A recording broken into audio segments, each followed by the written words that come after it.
See, the fundamental thing is, what is there is not important.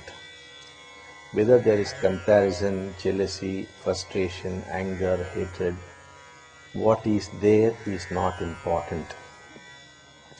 What is important is, do you look at it? And having looked at it, do you accept it? Let us say there is jealousy. So first you become conscious of the fact that there is jealousy. Most people are not even conscious of it. And having become conscious of your jealousy, which is causing a lot of pain, at the next level, you accept the jealousy because that is there. It's a fact. There's nothing you could do about it. Anything you do about it is just whitewashing the fact, putting under the carpet. It would soon start stinking. So you accept it. Now, the moment you accept anything, whatever that is, that's not important, there is no wastage of energy.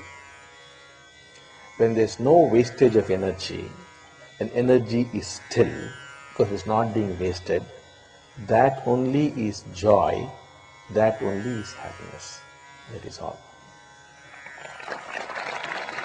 It does not depend on any condition, not the acquisition of a building or a car or whatever. That gives you pleasure. Joy or happiness does not depend on these factors. It depends on only one factor, that is the stillness of energy. Energy is still when there is acceptance. And before you accept, you must know it is there. So what is there is totally unimportant. That is why I am telling you, God does not judge you. When He does not judge you, why do you judge yourself? And what is there is in the human mind, which is millions of years old.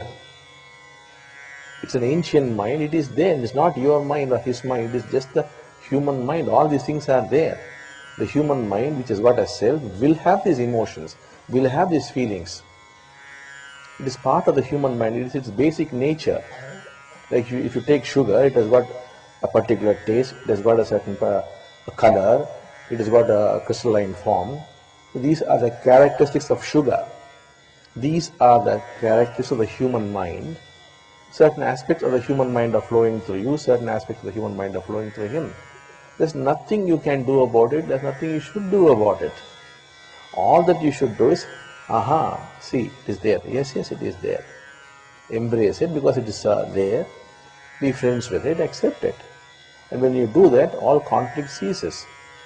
When there is no conflict, energy is not wasted. And when energy is there, that only is joy and happiness. It's as simple as that. It is no use doing some pranayama, doing this thing, that thing. These things, of course, have their own effect. But then again you are going to get into conflict, and again the problem is going to start. It could give you temporary relief. If you want permanent relief, you must learn not to struggle with yourself, which means to accept whatever is there. When God is not judging you, why should you judge yourself? Whenever you confront these things, whether it is fear or anger or lust or whatever that is, they start telling you a story. Once the story is told, there's no more problem. You must wait till the story is complete. So this lust now began to explain itself to him. What was the story? This person was doing theoretical physics. Later on went on to become one of the world's top physicists. He hated experimental physics. He never liked it. But then he had no other go, but he had to do experimental physics, which he hated. So the dislike for experimental physics, doing something which he did not like to do, that conflict became fear, and fear became lust. And lust, he was fighting with it, which was becoming more. So then he said, oh, this is the story. Then he said, it's much easier to deal with experimental physics than lust. He began to embrace it. He spoke to his professor. He became happy in the laboratory, and the problem settled down.